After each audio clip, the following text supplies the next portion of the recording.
You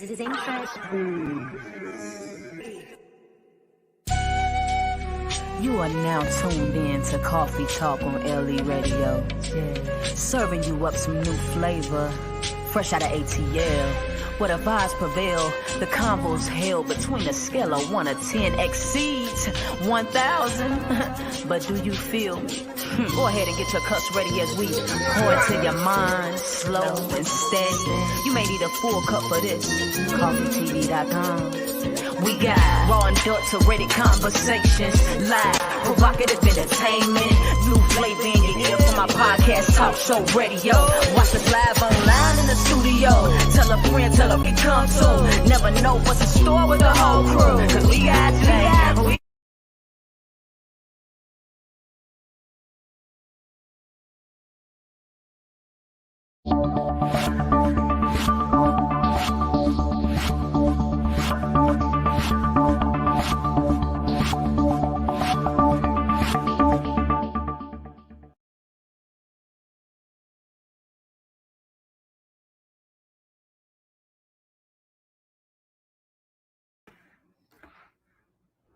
Good evening, everyone. It is Coffee Talk Radio. What's good?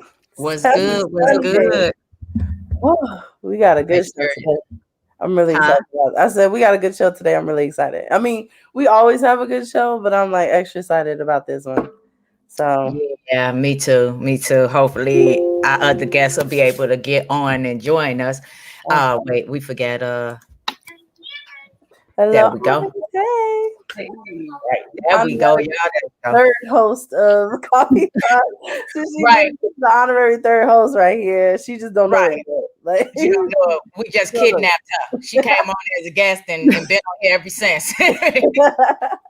That's how it always go with us. Right. Yeah, says. So go ahead, Brittany. Yes, so tonight is going to be an awesome show tonight. So as we heard, it is Judgment Day. Dun, dun, dun. No, I'm just kidding.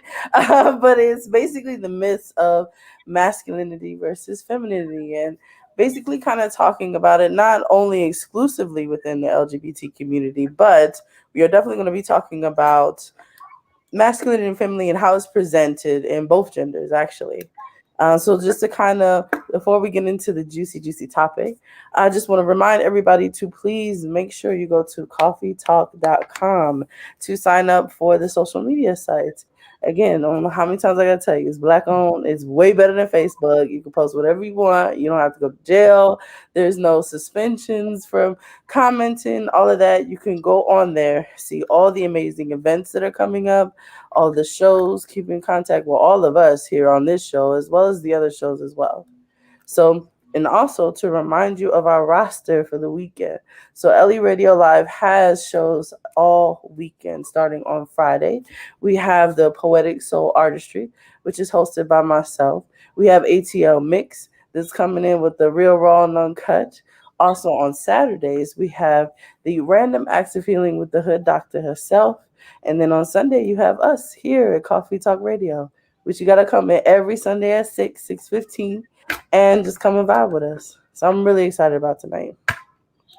Yeah, I'm super excited. And here we go. Hold on. Let me bring Miko on. She's gonna be on here with us tonight, too. Let me move that coffee cups off your face. Thank you. There we go. We needed some balance here tonight. Yes, we do. You just felt like you needed some backup. That's all. That's what it was. That's what it was. Okay, how y'all doing? Hey, how are you? Hey, Brittany, long time. I know, long time. I know. You almost catching up with me, huh? Yeah. Right. No, I'm trying. Brittany, you gonna tell them about your show that's coming up too? Yes. So this March 20th. Can you share it? Yes, I'm gonna go ahead and share the flyer with everyone. So March 20th, there is going to be an event called Reign Supreme. Hold on, I'll go to another room so I can hear y'all better, because all y'all hear is Dusty's on my end. Okay. Okay. So yeah, I have it up to share. So coming March 20th in Atlanta, Georgia, there is an event that's coming out. It's called Reign Supreme, the Mass, the Dom, the God, where we're going to be talking about topics like tonight with the masculinity and femininity and how they can coexist in one energetic being, as well as go through some self-care tips, self-love tips. And this is actually specifically catered towards masculine of centered women. So these are women in the LGBT community that do express outwardly as well as inwardly their masculine energy. So it's one of these things that I felt very passionate about in order to bring to it. So that is going to be March 20th here in Atlanta, Georgia. There's going to be a few others in other cities and states, but this is going to be the first one located here. So please go to Eventbrite at reignsuprememoc.eventbrite.com.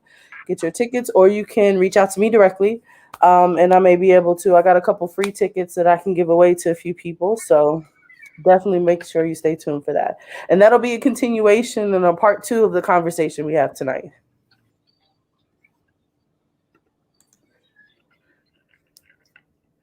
All right. So once we get in, oh, it looks like we lost Honest. There she goes. Right. So and just want to say really quick hello to Hendy. Hendy is back with us. Hey, Hendy. Hey, Hendy. What's up? So really excited about that. So how's everybody's day going so far? It's warm in Atlanta today. Yeah, got up to 80. It's warm in Illinois today, remarkably. Oh, you from in Chicago too, huh? Yeah, I'm out in Aurora. Oh, okay. Y'all got Chi-Town on lock. I'm the only one that's not. But that's okay, because I'll be down to Atlanta. I'm moving down there by the end of the year. Oh, nice. All right, well, come on down. Come on Supposedly. Come on down, because I'm getting the other studio set back up. You know, it was COVID. You know, we had the other studio over here in the basement that Brittany and I used to be in before COVID, and a lot of other stuff hit. And I'm in the process right now of setting a whole stage for talk show and everything. I'm putting everything back together. That's what's up. Got some other stuff I want to bring to the community so that they're not just sitting here, some little live shows and everything coming up. So come on down so you can be a part of it. Most definitely, but don't be trying to kidnap me, no, because I know you. All right. So like the title shows for tonight is the myth of masculine versus feminine. And how we got onto this subject was, I know you should have seen last Sunday, and if not, you need to go look at it after this show, where we kind of got off on a pleasant tangent about masculinity and its presentation, and is it energy versus an actual like assignment, and especially when it comes with women specifically, where there are times where there's myths that if you are somebody who is masculine centered or presenting or energetic, you're automatically a lesbian or you're automatically a stud. You can't be anything else but that. You're the man now and everything else like that. So there's a lot of misconceptions and myths around individuals who can kind of navigate both that masculine and feminine energy almost effortlessly at times. Right. And talking about if you masculine, you automatically supposed to be the provider of the family, take care of everything, financially, everything. You're supposed to be head of household if you masculine, but we know that that's not true because we have some women out here taking care of men. Right. And my thing is, and I think what we want to do also too is that everybody's definition of masculinity and femininity is different. A lot of it is based upon how they were grown up, what they saw as a child, and their definition. Like my definition of a man is someone like my father and my grandfather. But I mean, I had very strong male presence in my life, but the women ran the household for real in my family. There was a way more women, so I got to see both very strong men, but also very strong women handling business as well. So it's one of the things that we have to always be reminded of when we have these types of conversations. I think that you hit it dead on. It's like the perception of masculinity and femininity as a whole, as to how it pertains to us as people, it kind of falls under the whole nature versus nurture. It's what you saw. We've talked before about the toxic masculinity and the toxic femininity. And a lot of people think that it only exists on the masculine side of the spectrum, Whereas, like, when people talk and they talk about their aunts who all sat around talking negatively about men, and there are no men in the family because none of the women are married, and all they do is talk down about the guys, and the dudes ain't nothing, and they are cheating. That in itself is toxic femininity. And what I found is that males who grew up under that level of toxic femininity find themselves with those loud, obnoxious, overbearing, demasculating women, and they put it under the guise of, oh, I just have a strong woman. No, she ain't necessarily strong. She'll strong, but not in that sense. She's overly strong to the point where it is toxic. It's overbearing. And that's where I think the balance has to come in, of being able to see both executed in a healthy manner.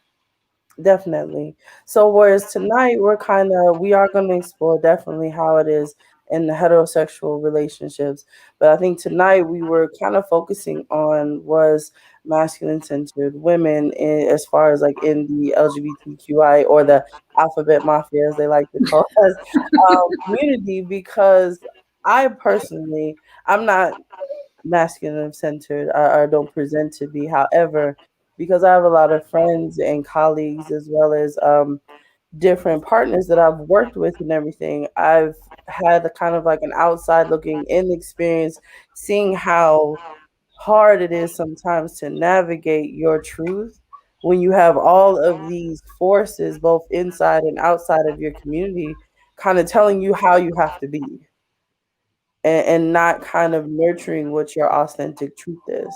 So that's why I appreciate you, Miko, for participating in this as someone who kind of navigates that realm in society as well.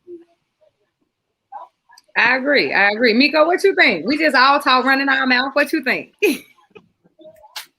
I'm trying to really like listen to y'all because I'm at my buddy crib and they blasting Dusties and I hear Dusties, then I hear like bits and pieces of what y'all talking about. Gotcha. But I don't know, because when y'all saying about masculinity, I think that's the word for masculine to me is period is strong. And I feel I can't talk about heterosexual because I'm gay. So, but that go both ways. That could be a film can be strong and a stud can be strong. You know what I'm saying? And then it goes back with what both of y'all was saying about the upbringing and all that, because all that do has to play a part in it. You know, and with the mothers and our spectrum, whatever, it always have been the woman has been the one that hold everything down. And it's a lot of single mamas that's all we know as far as for men and women. But I don't know. So what was the thing again? So, My So, bad. so a man, yeah, women do typically can play both parents in a household. You said So men and women, what in the household? a woman, I'm sorry, I said that wrong. I meant a woman, a single mom. Yeah, I was agreeing with what you were saying about a single mom taking care of home, being strong. About masculine is basically about it's a provider. So a masculine person, a provider doesn't necessarily have to be a male. It's just a person who possess the qualities to provide for them for their family and be strong, and that could be a male or a female or a woman, because I know some people don't like to be referred to as females. So that could be a woman or a male can be the head of a household. Although some people feel like the male, and that's where it get confused at and when it rolls over into the lesbian community, because people feel like in the lesbian community you have to take on those traditional heterosexual roles in your relationship. Somebody has to be the man, somebody has to be the woman when you're talking about two females being together. And sometimes in a relationship, you may see a woman that consider herself to be a stud, but the feminine woman can can be the head of the household. Oh, what did I just do? I'm sorry, y'all. I don't know what. There y'all go. My apologies. I was trying to turn my camera back on. Sometimes It's not always the stud that's the head of the household. Because I've seen situations where she's the masculine one, We or don't know what the hell you to saying. be the masculine one, and that's going off of appearance, because she may have on the Timbs and having her pants sag, which I don't, that's a whole nother conversation. But she, just because she got a low fade and the Timbs and the pants sagging and all that, people would assume. But in some cases, I've seen it where, oh, that was me, where she's actually the submissive one in the relationship, and the feminine one is the provider. She's the one getting up, going to work every day, working, cooking, taking care of the home, and that masculine looking one is the one driving her to work in her car and dropping off. So it don't necessarily mean because a woman looks feminine that she doesn't possess those masculine traits to be a provider. So we have two comments that I feel like is very interesting. So Rye Road says, toxic femininity is an empty word like reverse racism. It doesn't exist in a systematic sense. No one is being oppressed by toxic femininity. And then the last comment was, not everybody wants to play house. Not Did you hear what everybody they said? is having a head of household. I'll address that one because I use the term toxic femininity, and I use it quite a bit because I totally respect your opinion. Definitely. I hope I'm saying the name right. Ra or Ray. I hope I'm saying that correctly. I don't really think it's an empty sentiment. Reverse racism, that's a whole nother tangent, a whole nother diatribe, because that actually does exist as well. I think what you're looking at is on a wide scale, like no one is being oppressed by toxic femininity, but there is a whole generation and a whole nation of women. And I'll just deal with women because that's what like majority of my coaching clients are. And because I date women for the past, 26 years, that's what I deal with more extensively. So women are being oppressed by it. I see clients right now who do not know how to treat a male partner, who do not know how to treat a masculine aligned partner, because there has been no healthy masculinity present in their life. And all they have been exposed to is the toxic femininity, the overstrong, the I don't need nobody for nothing. I'm super independent. I can do everything myself and I don't need anybody. That in itself is toxic. And that does oppress people. That oppresses the people that are trying to date those individuals with those thought processes. I myself was married to someone who came from a family of toxic women. There were no men in the family. Nobody was married. The few sons that were around did not come around. There were no uncles, no grandfathers. And I would sit up at family reunions and listen to them talk. And everything was man bashing because, of course, it's a straight family. Everything was man bashing. They do this, they do that. They ain't good for this, they ain't good for that. But then I'm listening to how they talk about how they cheated on their dudes and how they dogged their dudes back in the day and how they get rid of one and get another one. And this one pay the bills and this one hit the cheeks. And it was like, wait a minute, that's toxic. My ex, we laugh about it now. But her mother gave birth to 2 daughters, and her philosophy on love to them was, 1, never love anyone more than they love you, because then they would have control. And 2, date an ugly dude or an old dude because he'll be happy to have you. This is what she taught her daughters. And this is why her daughters did not have successful relationships. It was toxic. So it kind of does, it exists. If you're looking for it, or if you know what it is that you're looking for, anything, whether positive or negative, can be toxic. You know, just like they say, we have toxic people in the Black race. We have toxic people that are Hispanic, that are Asian, that are Middle Eastern, that are Caucasian. You know, it goes both ways with everything. It's not so much quantifiably measurable by who can oppress who, because of course the bigger party is always going to have the ability to oppress the smaller party.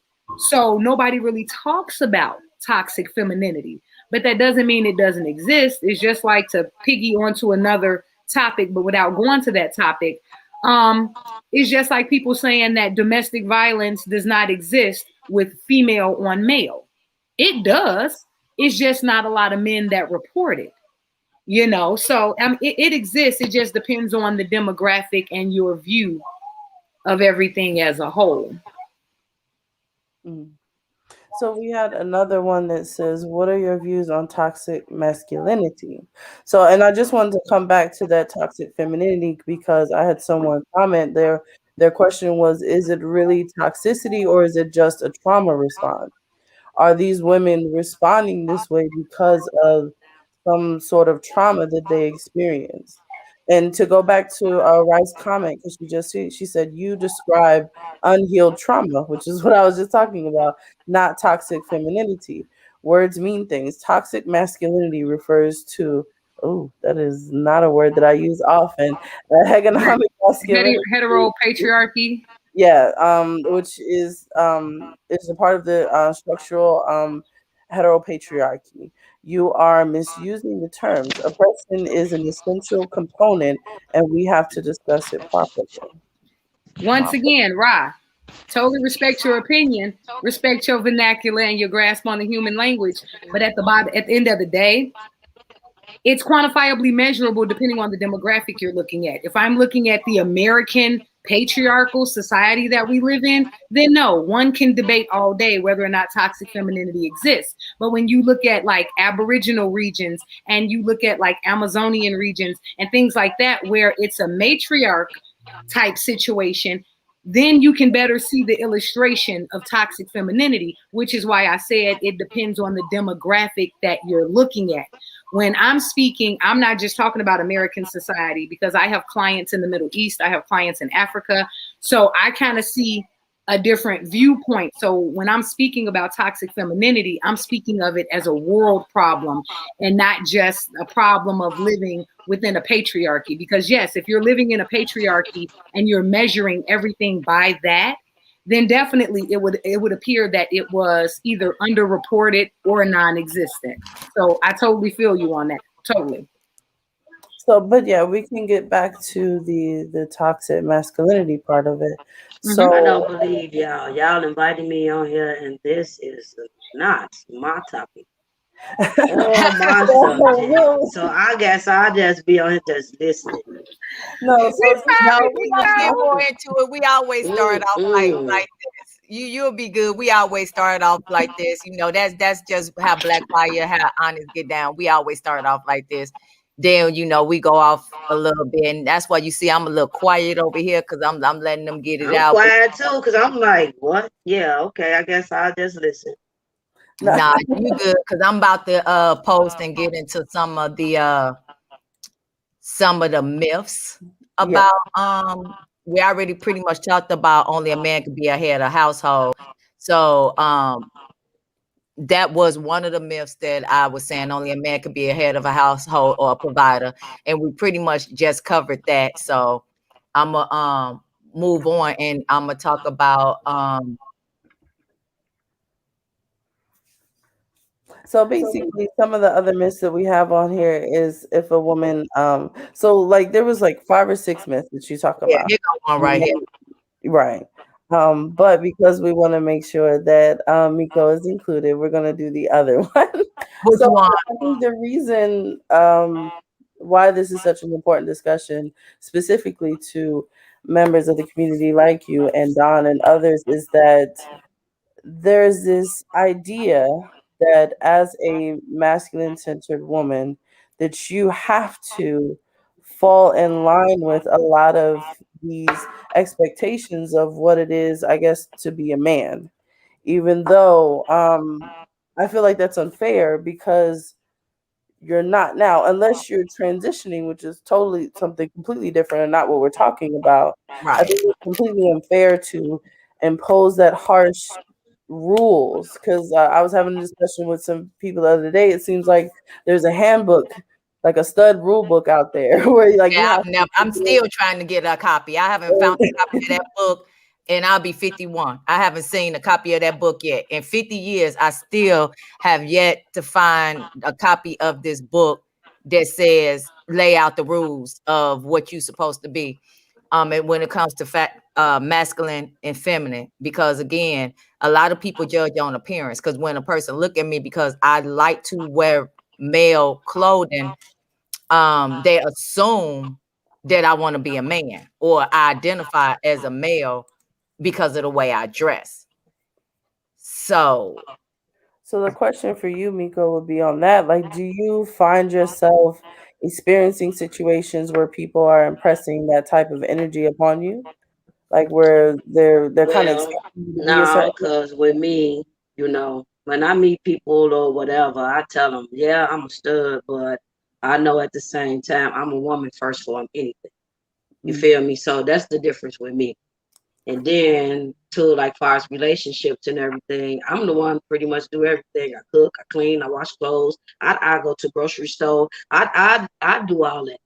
You know what I'm saying? So that's what I'm saying. What y'all topic is like, I'm like really like that ain't me. You know what I'm saying? Like I'm just listening because I'm different. But everybody not like that, and then like some people could say because I do those things, they might consider me like, oh well, then you a little soft or you a little in touch with your feminine side, but it's just what I do because like what you said about your upbringing. You know what I'm saying? I was learning how to cook early. I learned how to, you're supposed to do this, you're supposed to take care of that. So that rolls with me in relationship or whatever. So, and then when y'all talking about the masculinity, that's what I was telling the other sister that was just on. I just feel like that word should just be, y'all should just say strong, because that's the whole thing. It is the person that's the strongest. Because you can have a stud that can look hard as ever, but be weak. And the film would be the strong. And she got the masculine traits where she like more of what they call like aggressive film. Yeah, No, like aggressive film. Yeah, But if a film is masculine, they call it aggressive film. Mm-hmm. You see what I'm saying? And then it could be two aggressive people that's both masculine in their own way, because that's how they rocking with each other. That's balancing them out. Right. Absolutely. And I think what it is that the taboos with that though is because a lot of people, both within and outside of the community, kind of make it so that female to female relationships or women to women relationships have to follow some sort of heteronormative. So there has to be a man and then there has to be a woman.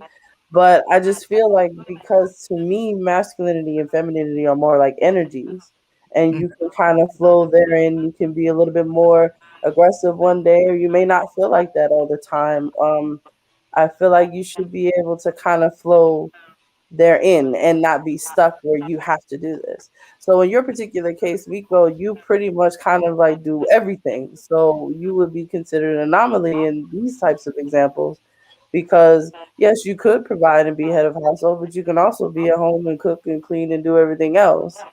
And that's just how you navigate. But I was just curious to see if like you've ever come into contact with maybe partners who required certain things of you, or looked at you funny, or when you didn't do things that are stereotypically what a stud would do or what a man is supposed to do. Yeah, I have dated females like, well, you supposed to be the stud. I was like, because just because I'm supposed to be the stud don't mean I'm your man. Right. If I'm supposed to be your man, you ain't got no damn reason being gay, because we both women, lesbians. You feel me? Right. I think it's just like y'all said, they done stereotyped and twisted and mixed and screwed stuff up so much, where it got people not even really knowing what their identity really is. Yeah.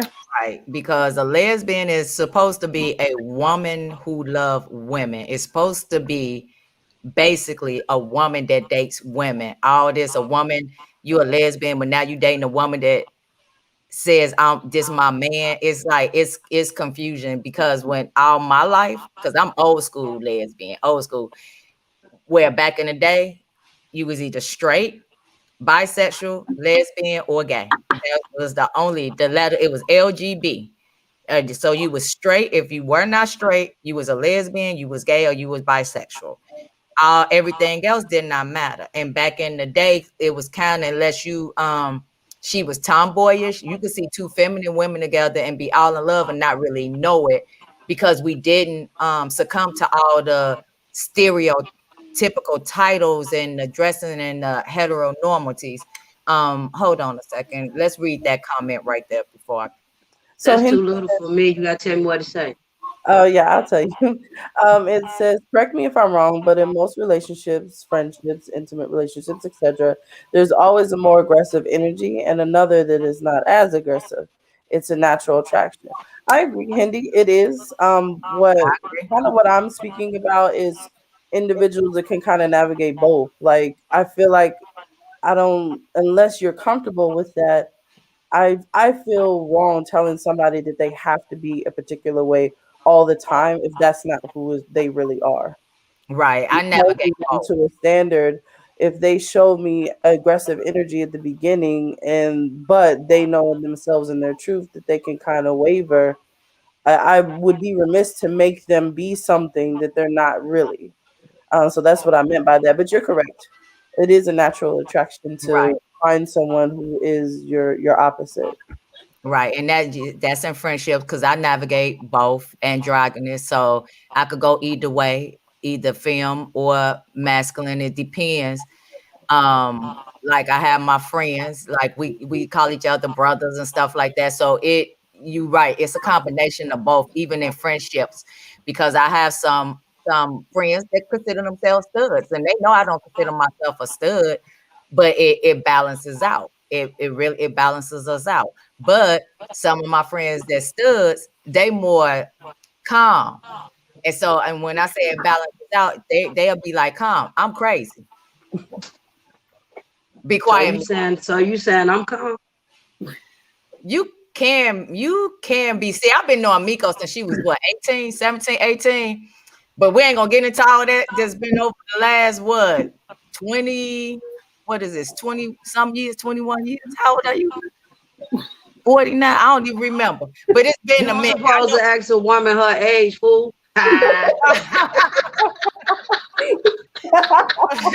That's true. Okay, I just say I've been knowing her. So yeah, it's been some minutes, but yeah, I would say balance. Like you said, it depends. I have a combination of both, and for me, I'm still me, but it kind of depends on the woman that I'm with. I'm adaptable because I carry the traits of both. So I'm adaptable. But I do not like if a woman tried to come and make me into a man. Now, when it goes to that extent, I draw the line. I'm not your man. I'm not your husband. I'm not your boyfriend. I'm your girlfriend or something like that. So when they get to that point where they start using trying to make me their man, like I'm not offended if I'm out and I may be dressing, somebody might get the pronouns incorrect. That I'm not offended. I know some people may be offended if they identify or they want to be considered a stud, they want to be called he. And if somebody say she, then some people get offended. With me, it does not offend me. If you say she, ma'am, he, sir, I don't get offended at Yeah, all. I don't get offended. Yeah, I don't get offended at all, because it depends on just how I look or how I felt that day or what energy. And for me, like you were saying, Brittany, I think it's an energy thing. So some people I meet, they get feminine energy. Some people I meet, they get masculine energy. So and they interact with me according to what energies we picking up. So if they picking up masculine energy, then that's the way our relationship is based on. If they getting the feminine energy, then that's the way our friendship goes. That's So, interesting. Me personally, I do get offended if somebody was to call me because I'd be like, you don't see Brittany, big somebody ass gonna titties call on my chest, like, come on, bro. But so I don't know about you, Onyx, but I'd be feeling some type of way about it. Oh, I'd definitely be offended if somebody referred to me as a male or with a male pronoun. But I don't think I've ever had it happen. But if they did, I've had chicks that have assumed, which is funny because I never dress in what would be perceived as masculine. I don't even know. I just put on clothes.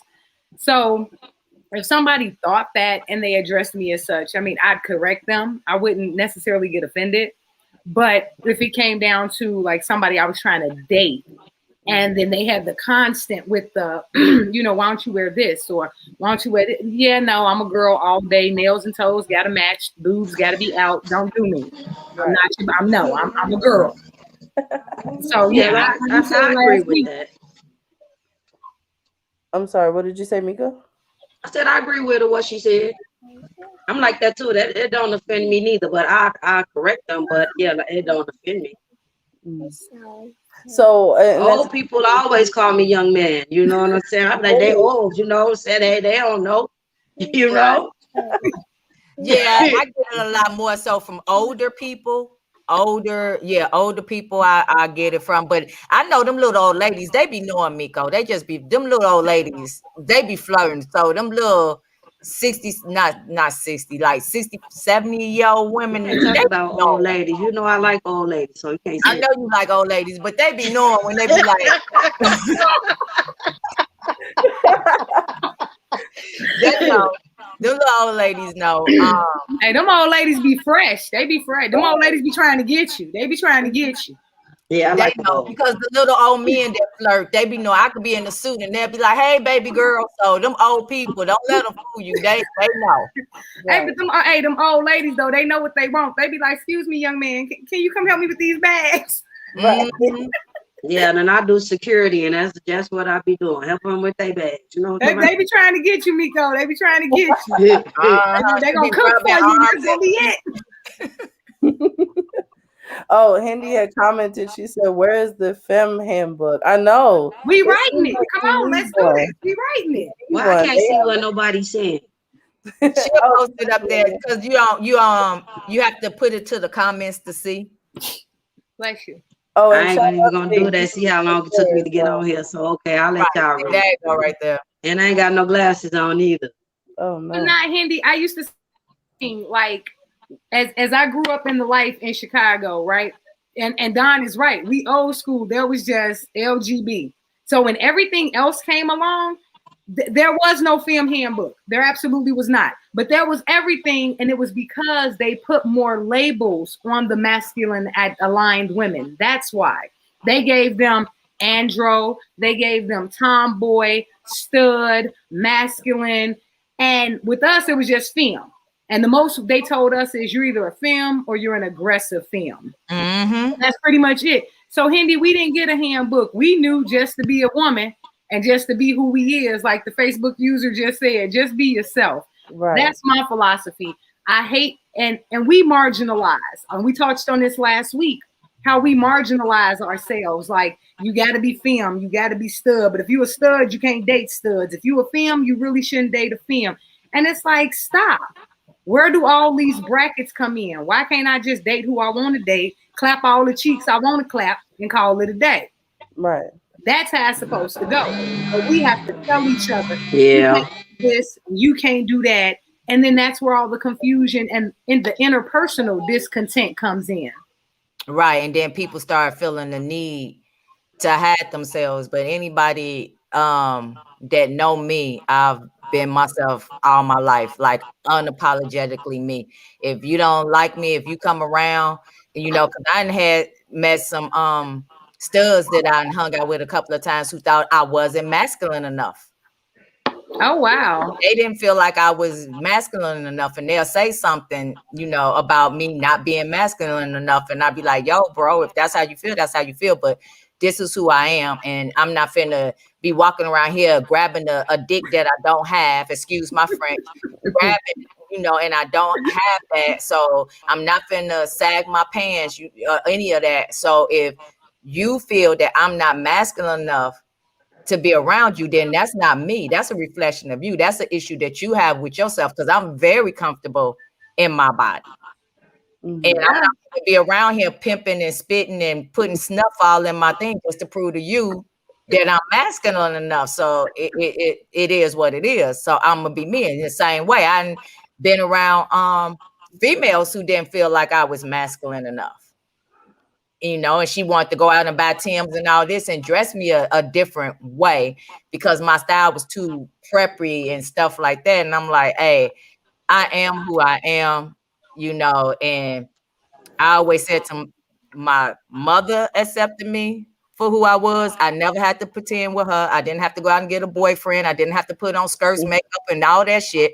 So I didn't have to play make-believe with my parents. I didn't have to play make-believe with my grandfather or none of them, no family members.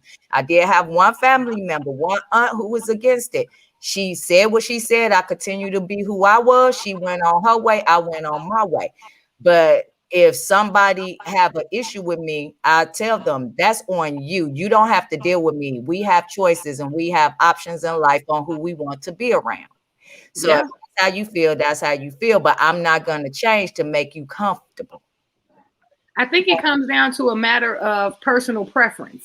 And if people were just really honest about what it is that they're looking for, just with relationship issues and the whole identity debate, I think it would just work better if people would just say what they like. If you like, instead of trying to say, oh, I'm open-minded or I'm flexible, if you only want to date a masculine chick with studs, with locks, then date a masculine chick with locks. Only look at that. If you don't like full-figured women, then only look at small women. I don't understand how we force ourselves into this box of being politically correct. Oh, I can't say I don't like big girls because the big girls are going to get mad. I can't say I don't like dreadheads because then the dreadheads are going to get mad. I can't. No, fuck that. I mean, you like what you like. Go find what you like. I'm different. I like them all. Big, skinny. I like them all. I don't care. Do too. With me, it's all about personality. If your personality grab me, then okay, I'm intrigued, my interest to see what's more to you. Right. And you said that like people just saying what they want. A lot of times people really don't know really what they want. That's true. Like you said, they can say one thing that this what they want. Or I want a stud to do this, and that stud can do everything that film asks, and it still will be a problem. Yeah. Mm-hmm. Why is that? Will. But that's why I said, that's why I was saying, you got to know what it is you want. And if you don't, then you're going to run around confusing situations all over the place. But I'm like you, Nico. I like women. If you like me, I like you. And if we compatible, then let's see what we can go with. Yeah. But people do, because society has told us though that, you have to have a type, you have to have a standard. And I tell people there's a difference between a type and your standards. Because your standards could be up here and your type is down here. So it's all about each person finding out first off who they are, right? What it takes to make them happy. And somebody, like you said, then you go find it. Or somebody got to be masculine. Like me, I like feminine. You could like a person is one thing. Like I tell people, I don't need you to buy me no shoes. I don't need you to buy me no outfits. I don't need you to cook. I do all that myself. But I want you to stimulate my mind. You know what I'm saying? You stimulate my mind, now you doing something. Because you're doing something that I ain't doing for myself.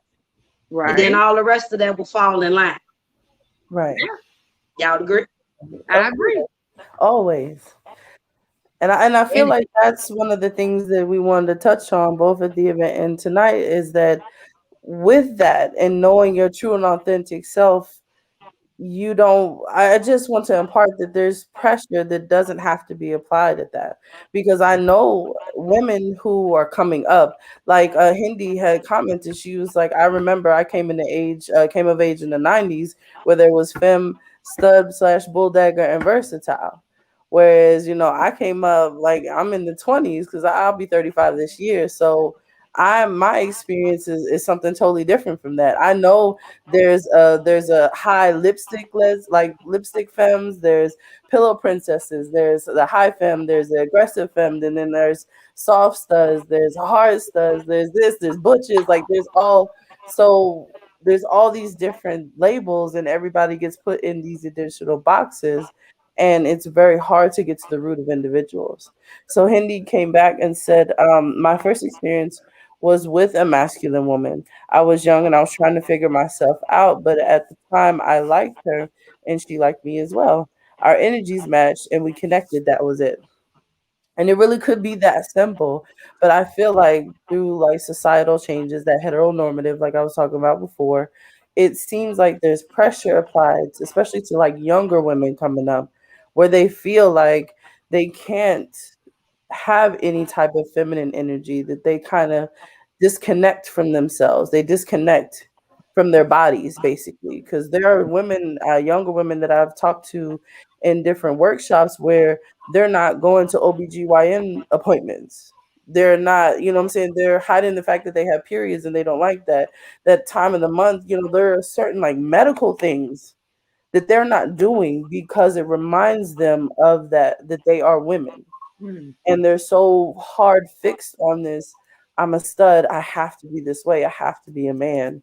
And I think one of the topics that we wanted to get into tonight is how to kind of break that disconnection.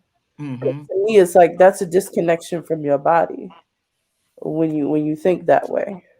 I don't think that way because trusting, I don't like it, but you know, I do get physicals and things of that nature.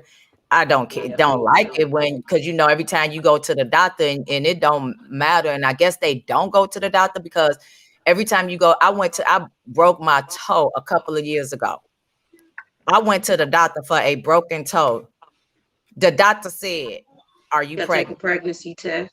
And I'm like, but you're not x-raying anything above my knee. It's my freaking big toe that's going to get x-rayed. And you're asking me, when was my last cycle? Is it a possibility that I could be pregnant? And I'm looking like, why are you asking me questions about being? And that's it always, no matter what you go to the doctor for, they always ask when your last cycle was, is it a possibility you could be pregnant? And you could be sitting there and they don't know how, they can't just look at you and say, oh, she gay. And even if you are a lesbian, that don't necessarily, because you have some bisexual lesbians. You have women that well, I ain't gonna say bisexual lesbian because you just bisexual and like both. But Right. bisexual lesbian, but y'all know what I meant. Yeah. But Yeah, because you got some studs that's bisexual and you got some femmes. Right. They don't touch me and they won't let their woman touch them, but they'll go, you know, let a man touch them. But that's a whole different conversation. Oh, But Lord, it's a whole nother show. I went to the doctor because I broke my toe and they was talking to me about when my last cycle was, and I'm looking like, why y'all, this don't have nothing to do with my broke toe. Now, had I been a man and you walk in there and your toe broke, of course they're not finna ask all those extra ridiculous questions.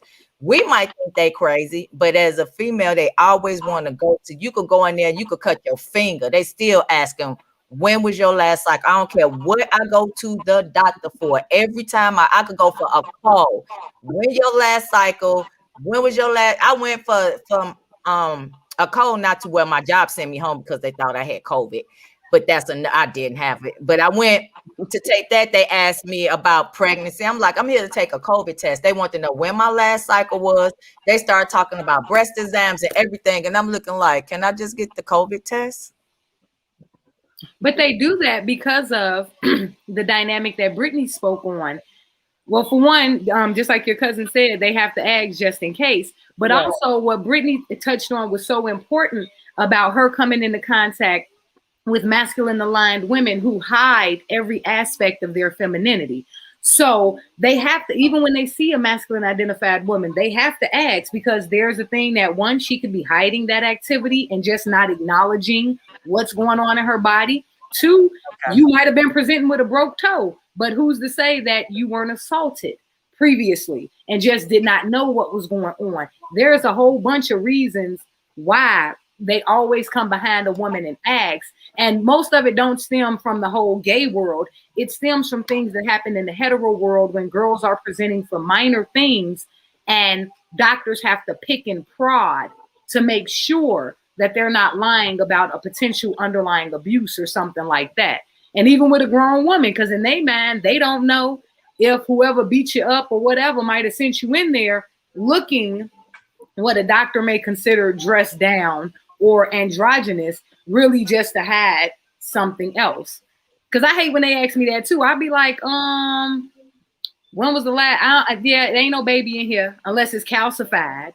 Like, that'd be my smart ass answer every time. It'd be like, it's a stone baby because I ain't had no peen in decades. And the doctor just be like, really, Miss Johnson? I'm just telling you, you asked me, I'm telling you, let's do what we got to do.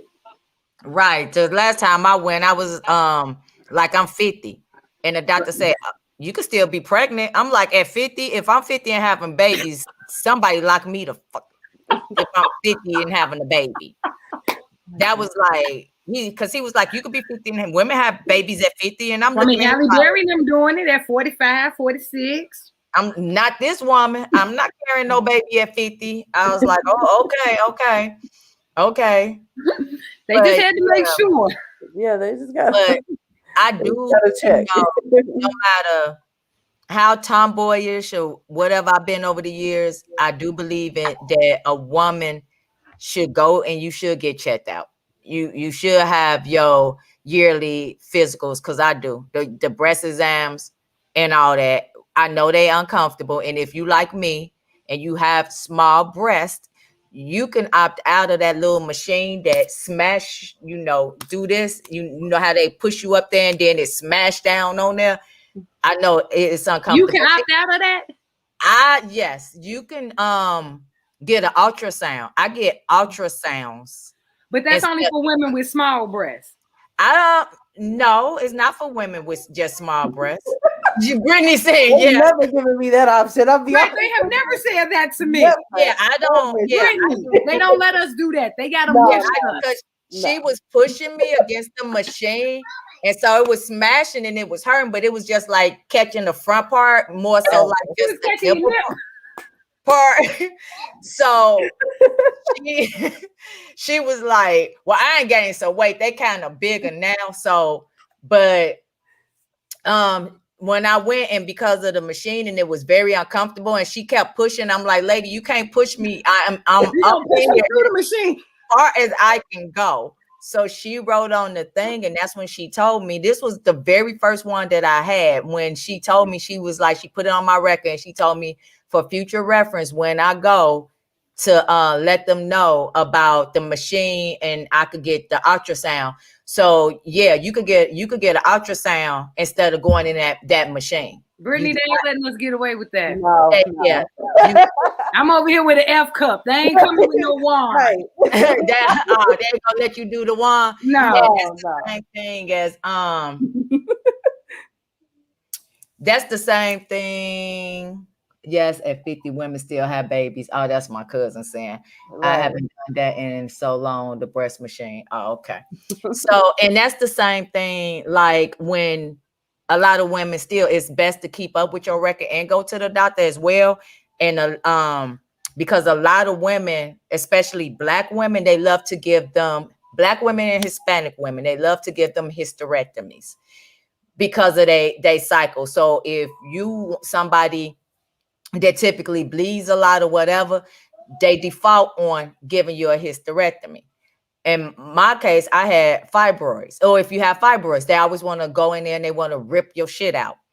So I had fibroids, and I went to the doctor, the very first doctor I saw when I went, and I was like, I think I have, fibroids, because my mom seen them because I'm so small. I was laying down and she could see, she's like, what is this down here? She could like see them bulging when I laid in a certain position.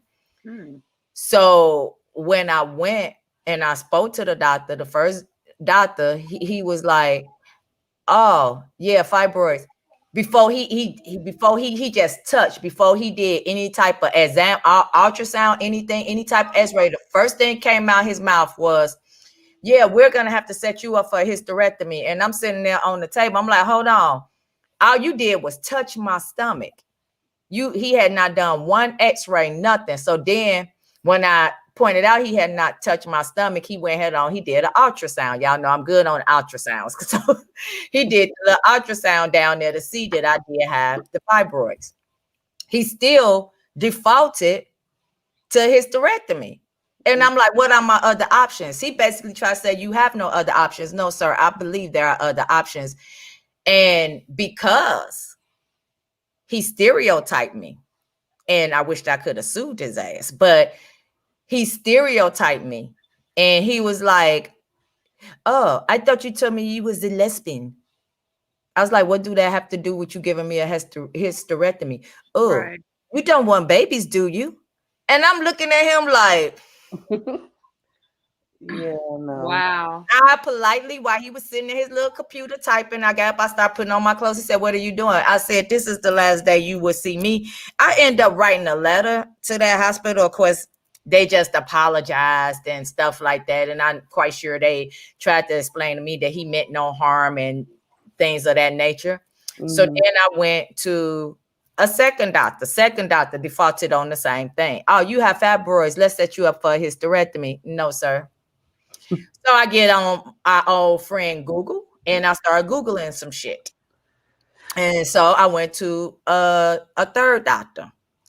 The third doctor I went to, I mentioned about the embolization. It's a thing where they go into your veins with this little skinny thing that looks like they go in your arteries. It's a little skinny thing that it's about as thin as spaghetti. It's real like spaghetti thin. And they stick it in there. And what they do is they could stick it into, this is the fibroid. It goes into the fibroid. Ooh, that don't look right doing it like that. But it's They have to penetrate it. right, the fibroid, and it shoots out these little crystal bubbles and it attached to the fibroid and it shrinks them. Mm-hmm. So you don't have to have a hysterectomy. But a lot of women don't know that. They just automatically, they go to the doctor say, "Oh, you're bleeding 5 days. Oh, you got a little pain. Let's give you a hysterectomy." But I think that's more about them trying to control a population as well. I was just gonna say that's a whole nother video line. That's a whole nother line about advocating for the health of Black women, because there's been a history of mass sterilizations. Mm-hmm. And here's the thing: if they snatch out all these healthy wombs that have yet to bear children, can you imagine if they talking about melanin magic? And I'm gonna say this and I'm gonna shut the hell up because y'all know people be like conspiracy. Here's the kicker with it though. You snatch out these wombs that have yet to bear fruit and you want to holler about melanin magic, and go look up into the book of alchemy and see how much melanin is really worth. And then you will understand why they snatching out our uteruses. Conversely, I suffered with ovarian cancer. Had it present, I fought cancer 3 times and beat it. Twice ovarian, once bladder. And the craziest thing is I have been begging for a hysterectomy since I was 24 years old. First doctor told me, "Well, you're not 25 yet, so we will not do it without parental consent," because I was on my parents' insurance. My father said, "Well, what if you want more babies?" "Daddy, I'm gay as shit. I don't want no more. I ain't want this one. I love him, but come on now, I was a one-hitter quitter. I did not want a kid." Mm-hmm. No. When I got in my 30s, well, it's too much of a risk. But if the cancer keeps coming back in my ovaries, why not snatch all this mess out? And then I don't have to worry about it potentially spreading anywhere else. They still wouldn't do it. And that's when it spread to my bladder. And it was like, okay. And I still haven't gotten a hysterectomy because at this point, I'm just like, whatever's going to happen is going to happen. But once I started reading up on alchemy and the cost of, the price of melanin and the worth of it, I was just like, you know what? No, y'all ain't getting mine. You're not getting my eggs and all that stuff. And I think it's all about the narrative and how we do treat Black women as it pertains to health. Like there was a study that was put out a while ago. It's a little over, I ain't gonna say a long time ago. What that say? Medical apartheid. There you go. Medical apartheid. I read there you go. I mean, let's go all the way back to Henrietta Lacks. Yes. And now you know what, that book, I was thinking about getting that book. Is it good, Brittany? Yeah, it's good. Like I probably read this book like maybe 2-3 times already. Okay. College, yeah. Like that's I like reading books like that, and it was in my it's in my cart on something, Amazon. I got it in a cart somewhere to buy it. I haven't heard of it, but I'm gonna have to go. I'm hop on. I got Prime. I had that bad boy on my doorstep tomorrow. Right. I'm definitely gonna have to check that out. Melanin is worth more than gold. It is actually. It is. Stacey, you are dead ass of that in the South. So that's why I like to kind of bring it back full circle to what I was saying before. I just feel like because of all of these outside things that are happening, it's unfortunate that there are individuals out there that feel like that disconnect with their bodies is the only way. And that that sentiment is further pushed by others in the community as well as outside the community. Because I was on a radio interview a couple years ago with a woman, and the question was posed to her. She's a feminine identified lesbian, and the question was posed to her like about the type of women that she likes to date. And she, the name of the book again is Medical Apartheid. It is by Harriet A. Washington. Um, and they asked her like, "Oh, what type of woman do you like to date?" And she was like, "Oh, well, I like studs, and my stud gotta be the provider. My stud gotta make the money. My stud has to do all this." But like the all of the examples that she gave was like, I don't know, they can't be soft, they can't cry, they gotta man up, they gotta do this, and all of these topic and these things that her stud had to have were all male traits. As if and I sat there and I was very quiet. I let her go because she was all, they can't be soft, they gotta man up, they gotta do all of this. And the interviewer seen me and asked me, they were like, "You look like you got something to say about that." And I was like, "I don't have to say nothing other than she don't want a woman, she want a man. She Right. might as well just date a man." And like, What's it's funny to Right. me, Might as well. And that. that's And we actually had a little argument on there, is because I'm like, "Girl, you, nothing about what you require says anything about women." And but that's what kind of like our conversation that we had last time about how there are like lesbians. I'm not going to say it's only feminine lesbians, because there are masculine lesbians that do it too, that are very starch on what lesbianism is, and how they're like, "Well, no, you have to be this way." And it's like, do you even really like women? Like, do you, or do you just need somebody to do something for you? Like what the family, right. Yeah. I had you have a to family who has like 6 kids, and now all of a sudden she's got a stud girlfriend. Is like, do you really like women, or do you just need a babysitter? Like, what is that's it? like that's like what we talked about last week. Like when you, like you said, the thing with all the kids. I've seen these women lay out the same prerequisites. You know, my stud got to do this and my stud got to do that, and it's like, but stop, your baby daddy didn't even do all that. right. So how you gonna switch teams and expect better just because she a female? Like, I don't get it. Right. The male don't. Yeah. I dated someone like that. She was like, and she had 2 kids.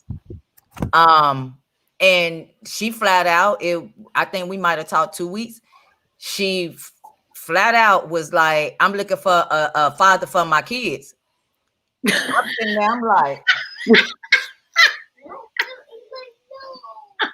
I said, I'm looking around. I said, "You looking for what?" She's like, because I was, and because I asked, I said, "What, where are you in your life? What are your, expectations? What are you looking for?" Because we was out, and she was just like, "Oh my God, I can't believe, we actually out and da da da." And I'm like, "Okay." I said, "So what are what are you looking for? What are you looking for in a woman?" And she said, her answer was, "Oh, I'm looking for somebody that's gonna be a good father to my kids."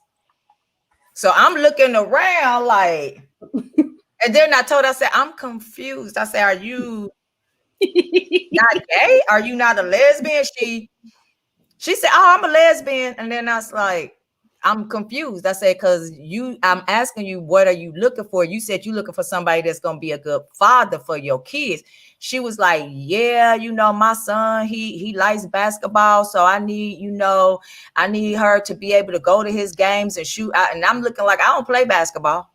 We could probably go run track together, but I don't play basketball. So I'm looking. So she had everything that she said she was looking for was all male, masculine, like male. I'm not going to say masculine traits, because again, we established earlier that masculine is typically just a more stronger person, could be a male or female, and is the more stronger person. But she was looking for someone, I would say, with more male traits. She wasn't looking for a nurturing partner or something of that nature, or they could be equal, or a woman. She was really looking for a man. So when she was saying about that, so then I asked her, I said, "So if you get a flat tire, who do you expect to change your tire?"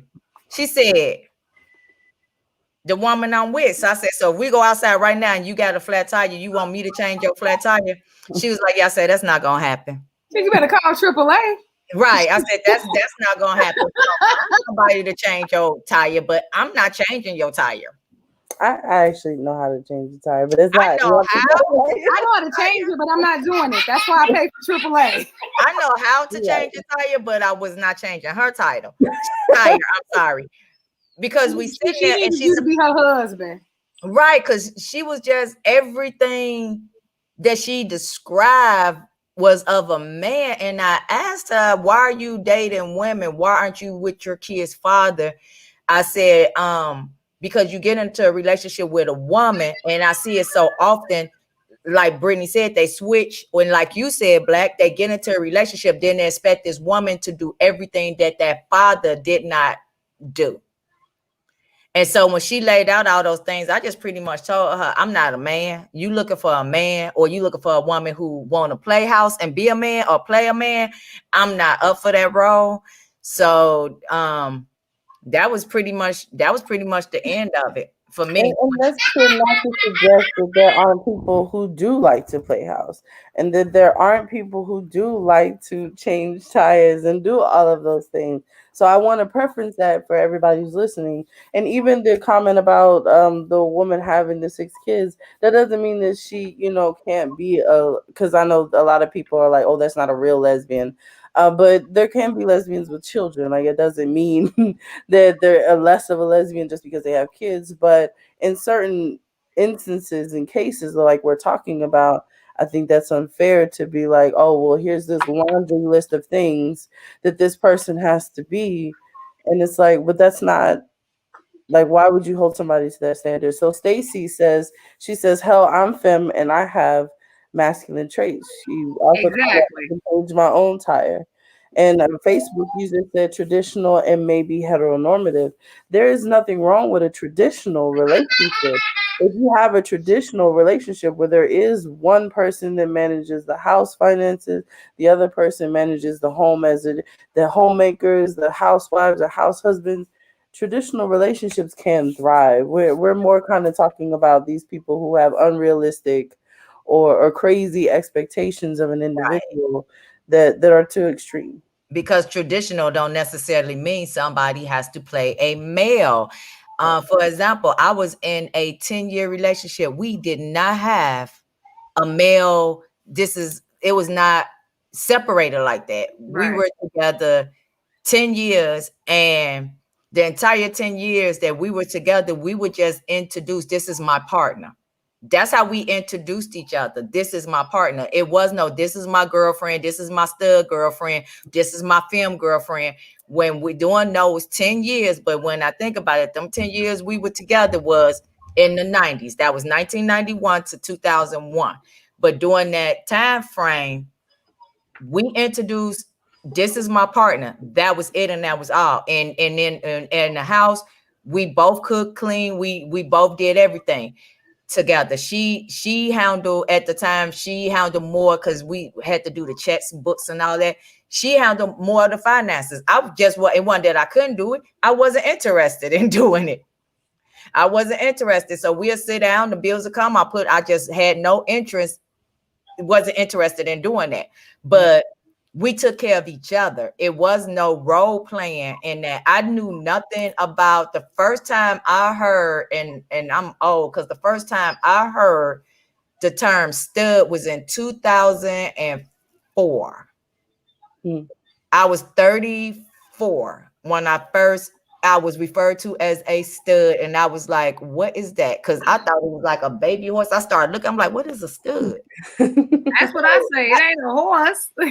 That was the first time that I was referred to as something, because I always just like who I like. So it was just like the titles and stuff. And then as I got older, then more titles and more titles and more titles. And then one day it was like, are you the man? I was talking to a straight woman, and a straight curious woman, and that's a whole different thing. I don't mess with them. She wanted to know, well, I'm confused. Are you the man or are you the woman? And then she said, because you appear a little masculine, but then I kind of get feminine too. So what are you? And I was like, I'm just me. I don't know what you mean. Am I the man in my relationship? So she wanted to have a whole conversation about being a man in a relationship and who was the woman in the relationship. And I'm like, hey, I just get with who I get with. Our energies vibe, and whoever do whatever, it goes from there, and it pretty much just balance out. I'm not. That's how it's supposed to be. It's just balance, because like I said, I was 10 years. We never, she was either my partner or my girlfriend. But for those 10 years, this was my life partner, is how we introduced each other. And in the house, it was no. And when we went out, and I take that back, because when we came, we had went to Chicago, and we was in Chicago and we was out, Club Intimus.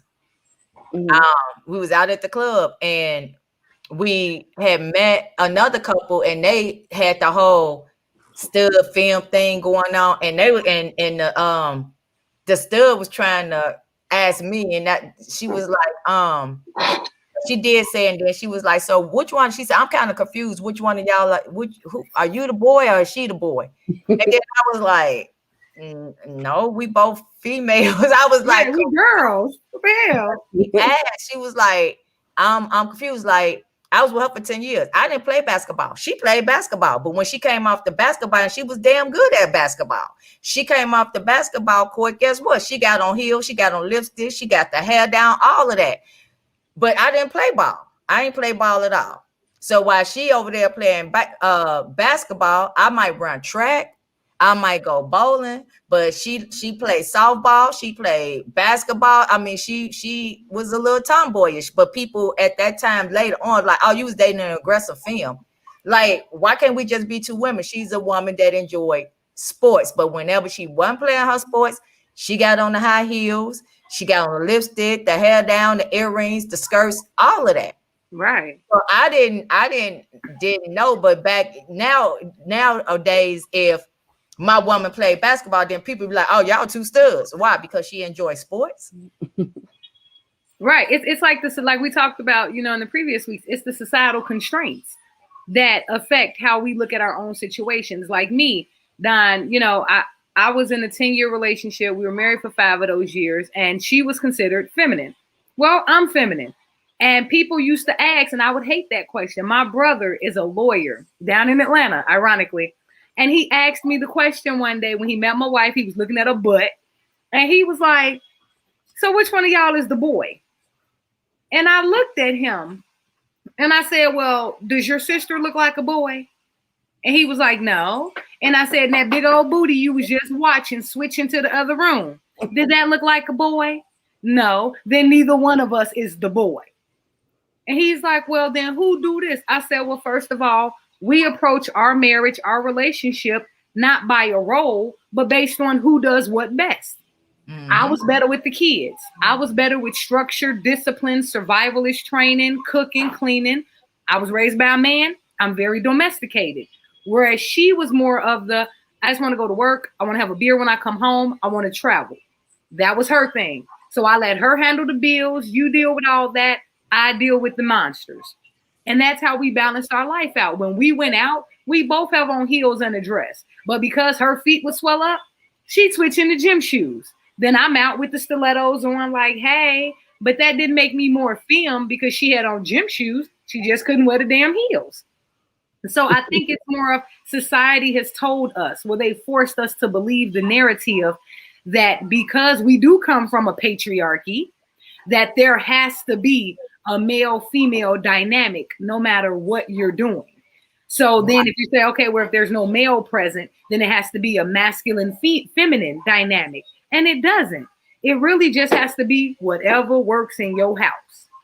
Judgment. So we have some comments that said the first one was, are you supposed to have a role? No. Nope. My wife and I have a very I think it's supposed to be very real conversations about needs, wants, expectations in the beginning.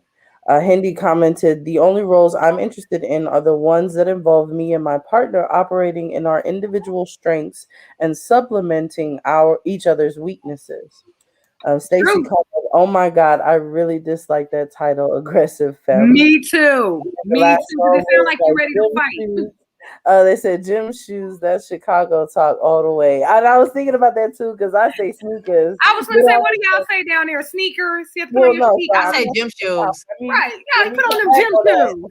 I'm not from Georgia, but like I say Well, sneakers. see what the Chicago thing is, it's because back in the day, we literally had regular shoes and shoes that you wore in gym class. Like Oh, our okay. gym teachers were dead ass that you could not wear outside shoes on their floors and mess them up. So we had gym shoes. Right. That makes sense. That makes sense. So now we just say it like we be like, "What's up, Joe?" And people be like, "His name Joe." No, we just call everybody Joe. Oh, Stacy commented, the society that we live in likes titles and labels. Because they're a way to control people. Mm-hmm. That's how you can control the narrative. If I can put a label on you and put a title on you and drop you in this little box, then I say, well, that's Stacy right there. We're going to keep her over there. That's why I like people that don't adhere to labels and just say, hey, I'm just me. And that's it. When I first met Don, it was funny because I met Don at an event at Club Intimus. And if you met Don because she is a tomboy, you will instantly think that, okay, because we all do it. We all judge with our eyes. We're a visual society. I instantly thought, okay, she must be a stud. Okay, whatever. And we had mutual friends. We never talked. And then I ended up, I don't know what it was. It was something she was promoting. And I heard her voice for the first time. And it threw me.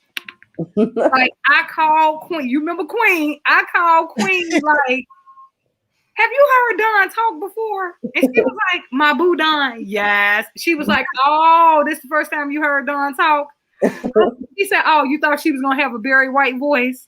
I said, I did because I've watched Don work a room and her energy and her presence it commandeers the room. So you would think that she would have, even though she's petite, you would think that I love you too, baby. You would think that she would have this big booming voice, and she don't. And I was like, she messed up my fantasy. That's so funny. So we have another comment. Yeah, that happened with quite a few people. I get on the phone and they'll be like, I did not expect you to sound like that. Oh, so to get back to the shoe comment, Hindi comments, she says tennis shoes in New Orleans. So that's what they say there. So we have a comment that says, I really hate labels. I absolutely agree. It's just you do what you do best. I dress in both mass and femme clothes, and also it's the same thing, things that I'm good at. So the lane thing is just not for me. And then we got a couple people that say gym shoes, just be you. I get that too. Another comment was, I think that every couple dynamic, regardless of orientation, should discuss and create their own roles. Yes. If you later find that what you've decided isn't working, then go back to the drawing board and discuss again. Communication is essential. Yes. I absolutely agree with that, because there are certain things that if you build on strengths and weaknesses or just different things, like I was having a conversation with a friend last night. I'm the type of person, because of how I was raised with my dad and everything, I don't like touching the trash. It sounds really random, but I don't like touching the trash. Will I take the trash out? Absolutely. I'm not going to just leave trash in my house. But that's one of those things, I don't like touching the trash. Do I feel like that's a man? Sound like my wife. Yeah. Like, you know what I'm saying? So I like tucking the trash. I don't yard work. Yes. But Can I mow the lawn? Can I do all these things? Yes, I can. I don't like to do them though.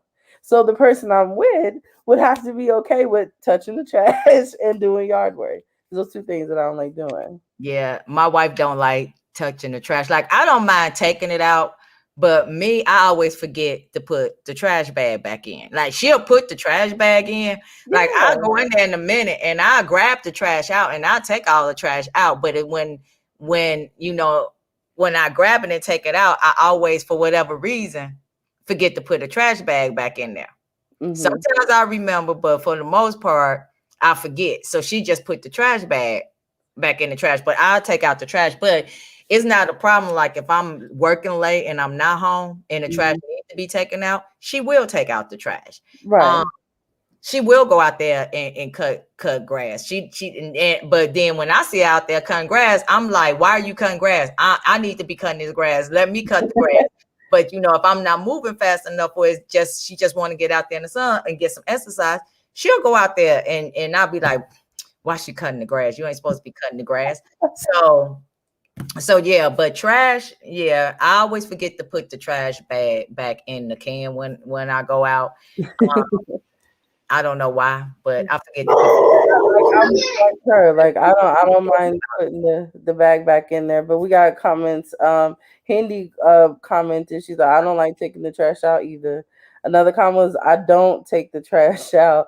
That's the line that I draw. Me too. That is a line that I draw, is taking out the trash. And she said, I'll build you a house before I take the trash out.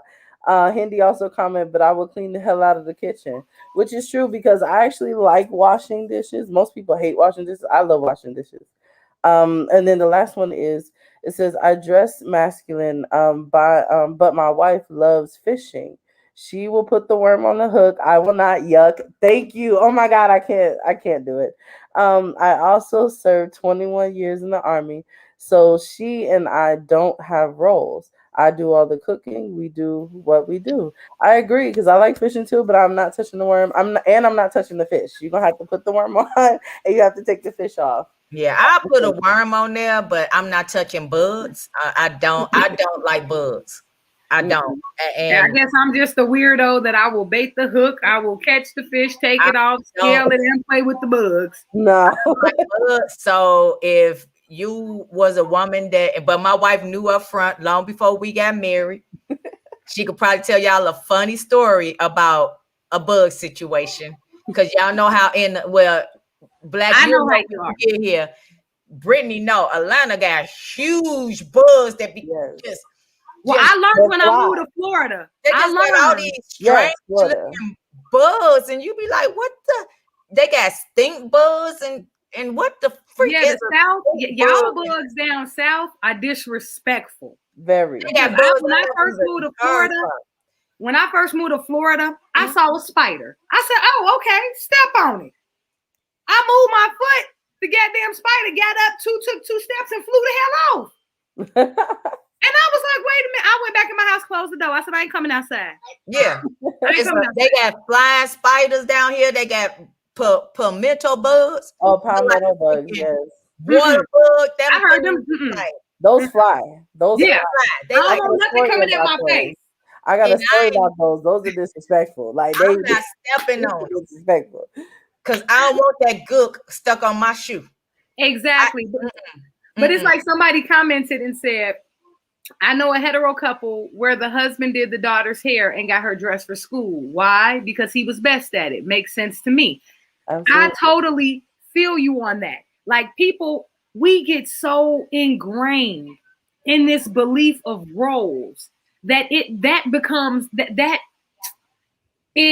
poisons our view on life. Like my son is 27, and I know y'all see me keep looking because I got the monsters here because they're here with him. He went to the store, that take hours, but the kids are with him because he has more patience. He has more understanding. He will comb their hair. He will fight with them. He will get on the floor and wrestle. Whereas their mama is like, just let me get up and go to work.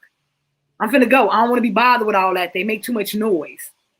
So it's whatever works in your particular household. And I think if we built on what works for us, as opposed to trying to listen to what society is saying is supposed to work, I think we'd be a lot happier. Absolutely. And it happens in every community, but I notice it more so prevalent as far as the roles, as far as providing, protecting the whole ideology. And it ties into Christianity and organized religion, so I'm not going to go there with it. But a lot of it comes from just what we were taught. Like, I hate when I hear women say, and I have a lot of friends in different ethnicities. I typically only hear my sisters and my Hispanic ladies that will say stuff like, oh, well, if you got a man and y'all splitting the bills down the middle, you got a roommate. No, you got somebody who's equally putting in. Y'all both are bringing something to the table. Whereas I got white friends who mama's a damn neurosurgeon and daddy stay at home. He's selling Girl Scout cookies because he needs to be at the house with all 4 kids because they ain't going to be spending $2,000 a month in child care just so he can have a job too, so she could brag on what he do. Let's just brag on her, exalt her, and make sure our household and our kids are nurtured. We've set them up with generational wealth and a great ideal on how to live their life. How about we just do that as opposed to telling people what the role is supposed to be? Because I know a lot of people that are awesome protectors or like parents who are awesome providers, but suck as a parent. Because money don't mean you taking care of me. And I think once we get out of the fiscal narrative of what a relationship is, then I think we'll all fare a lot better because that's what a lot of the misconceptions come from. Right. And definitely. And like I said, just to kind of tie it back to the theme of tonight, those misconceptions and those different things kind of tie in within the LGBT community as well. Because I definitely hear that a lot, speaking with friends and their relationships on, how it should look. And, oh, if your girl is not, what I'm saying, she's not head of household, she's not providing with you, then y'all roommates, y'all not in a relationship. So it kind of goes for a circle with a lot of different people. So it's just, again, people understanding that you can do nothing but live in your truth and that's it. Like, you shouldn't allow people to impose these societal constructs onto you to the point where you neglect medical. Like, I'm keep going back to that because I was very surprised at that.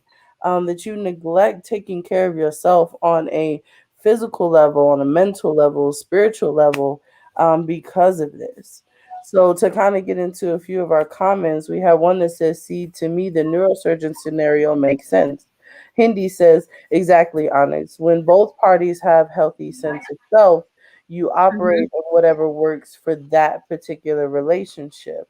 I'm not in a relationship with societal norms. I'm in it with that person." Yes. Right. And then Stacy says, that is so true. Living in Minnesota, I have a lot of men taking care of home while the wives work. So yeah, there's a way you can switch it around. Definitely, where, of course, somebody be like, oh, well, the stud has to take care of everything. No, the femme can be the provider. Like you said, especially in a relationship with 2 women, I actually know quite a few couples where that dynamic is the stud stays at home and cooks and cleans and takes care of the kids. Because out of the 2, she's the more nurturing. So she takes care of those things. Yeah. And the feminine one is the one that goes out, works, and makes the money, takes care of everything. Because, like you said, it works for them.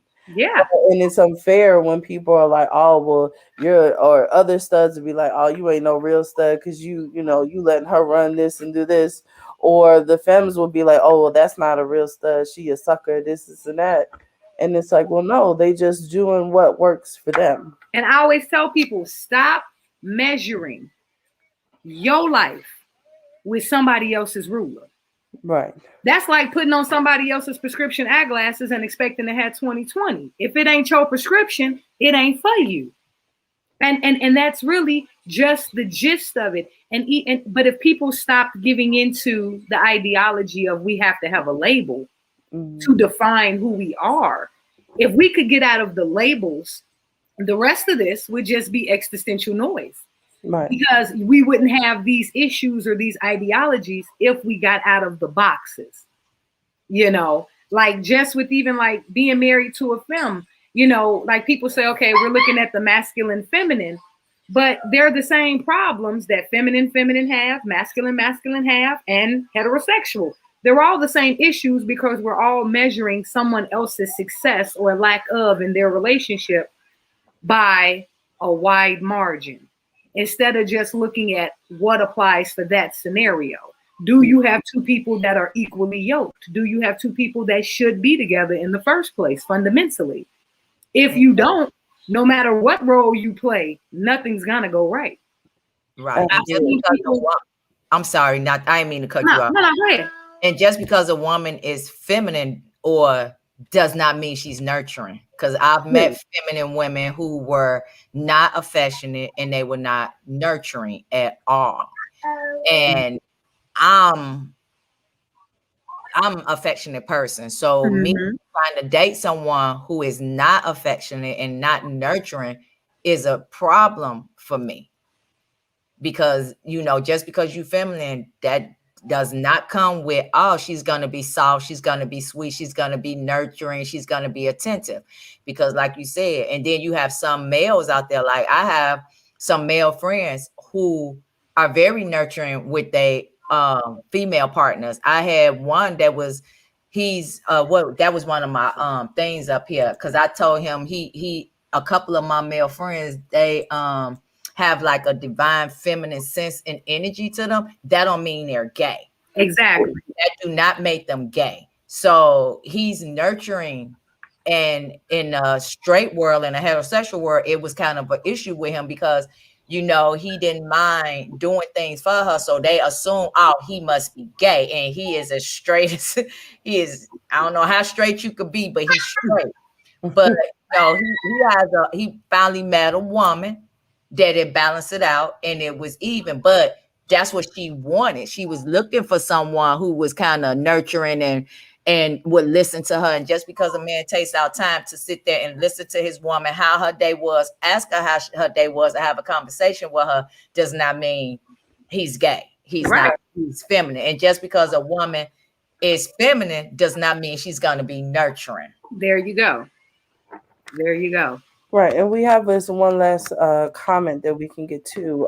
It says, "I open my wife's door when I walk on the street side," which is something my dad actually told me about.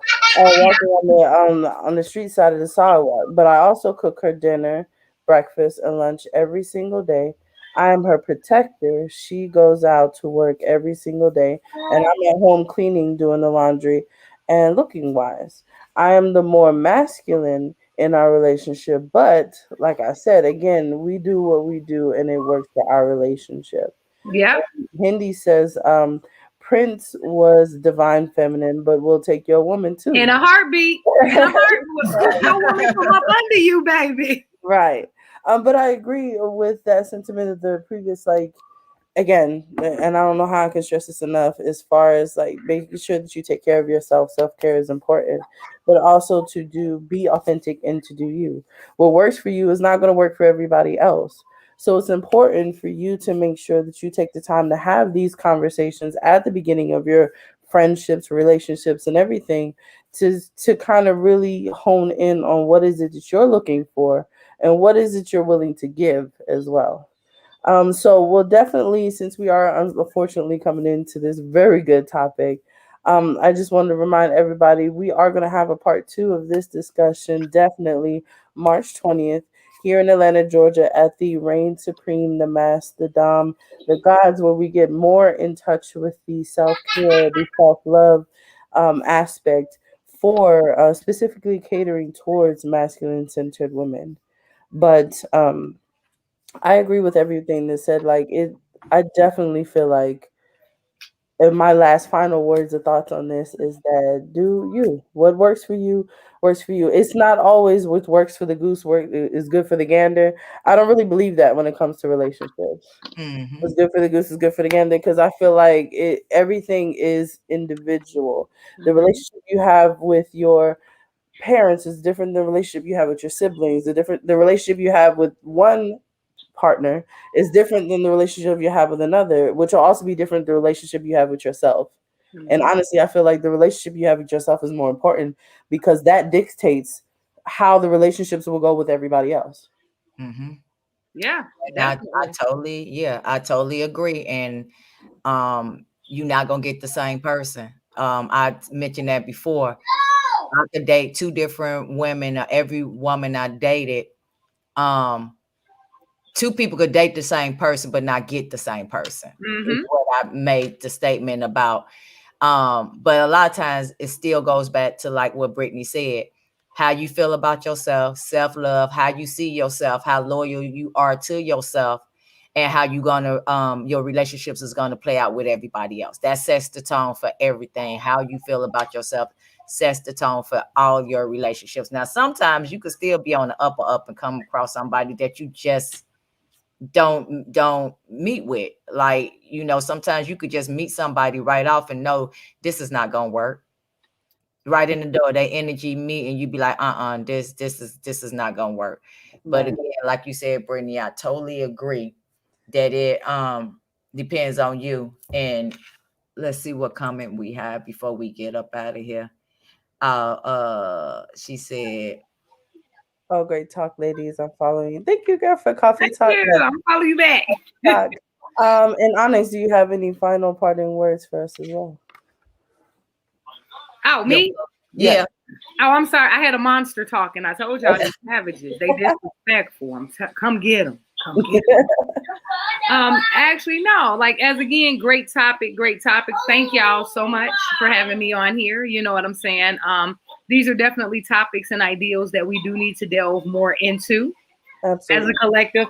I'm actually trying to see if I can get down to Georgia on the 20th for your event. Just trying to move some stuff around. Absolutely. That would be nice. Absolutely. Anyway, she see me talking, so she thinks I'm talking to her. Got it. She's just responding, telling me I'm her baby. Yeah. But no, like I said, I think that, like you said, you know, if we just do what works for us and take away all the outside noise, all the outside influence, the ideals and the constraints, I think we'll be a lot happier within our interpersonal relationships. Definitely. Absolutely. Well, so again, everybody, please be sure to join the social media site, as you can see up there, coffeetalk.com. And then you can actually join in on these types of conversations. And you can add your opinion in your case. Well, we have these types of conversations before we'll have our show. Myself or Don will actually post some questions both there as well as Facebook and YouTube. And please feel free to add your opinion to things. We only have a short show, so we didn't really get to tackle everything, but we'll definitely, absolutely be able to come back and have this conversation as well as others, because I definitely want to talk about that that conspiracy theory and that medical apartheid. Like, we really need to talk about that. But yeah, we want to talk about that. I ordered the book on my phone while we was talking. Yeah, definitely give me a moment. Let me read the book as well. Yes. So we could definitely touch on that book, because I had mentioned to Brittany not too long ago about starting a book club.